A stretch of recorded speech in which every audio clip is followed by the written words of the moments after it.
Bonjour à tous les téléspectateurs de News France 2026. Nous entamons ce journal télévisé du 12 décembre 2025 avec un événement politique majeur à Paris. Aujourd'hui, le président Emmanuel Macron a tenu une réunion rare et tendue avec le président du Sénat, Gérard Larcher, la présidente de l'Assemblée nationale, Yaël Braun-Pivet, et le Premier ministre, Sébastien Lecornu, tous unis pour tenter de trouver un compromis crucial sur le budget de l'État avant l'échéance. Quels étaient les détails de cette réunion? Quel message a-t-elle transmis? Le gouvernement parviendra-t-il à sortir de l'impasse politique? Vous le découvrirez dans ce journal.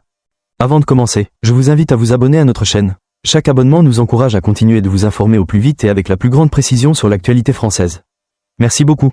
Lors de cette réunion entre le président Emmanuel Macron, le président du Sénat Gérard Larcher, la présidente de l'Assemblée nationale Yaël Braun-Pivet et le Premier ministre Sébastien Lecornu, ce qui m'a le plus marqué, c'est le climat politique tendu qui règne à l'approche de la date butoir du vote du budget national. Le fait que le président ait personnellement escorté les présidents des deux chambres jusqu'aux marches du palais de l'Élysée et les y ait retenus pour poursuivre les discussions, notamment avec Yaël Braun-Pivet et le Premier ministre, m'a démontré qu'il n'y avait plus de place pour le retard. C'était le signe d'un gouvernement qui tentait de maîtriser une situation qui menaçait de dégénérer. J'ai particulièrement noté que le Premier ministre Sébastien Lecornu soit resté 20 minutes supplémentaires avec Macron.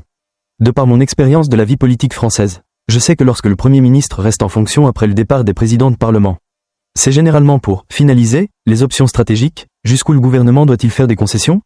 Comment amener le Sénat à revoir sa position?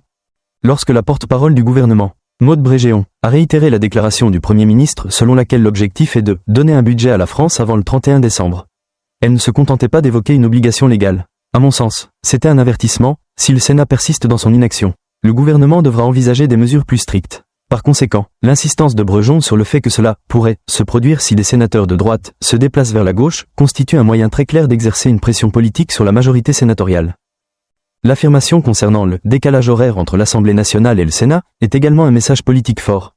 À mon sens, il ne s'agit pas d'une description technique, mais plutôt d'une allusion au fait que l'Assemblée nationale, où le gouvernement exerce un meilleur contrôle, tente d'accélérer le processus, tandis que le Sénat, dominé par la droite, le freine et crée des obstacles.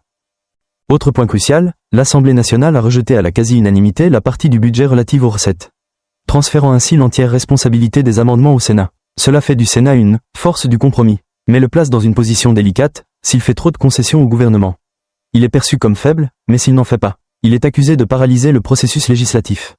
La déclaration de Maud Brejon, selon laquelle la responsabilité incombe en grande partie aux sénateurs de droite au sein de la commission mixte sénatoriale, montre que le gouvernement cherche à rejeter la faute sur l'opposition. J'y vois une stratégie bien connue de Macron, créer une pression publique pour obtenir des concessions de ses adversaires.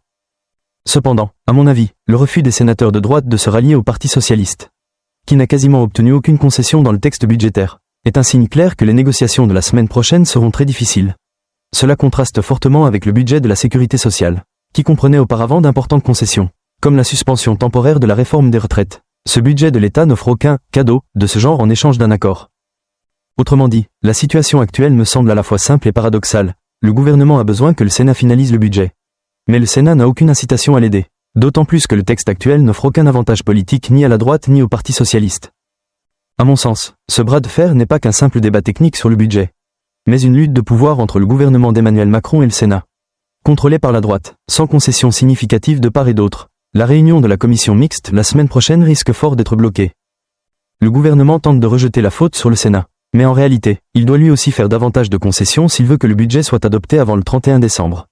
La question n'est plus de savoir si un compromis est possible, mais qui, parmi les deux camps, cédera le premier pour éviter une crise budgétaire prolongée.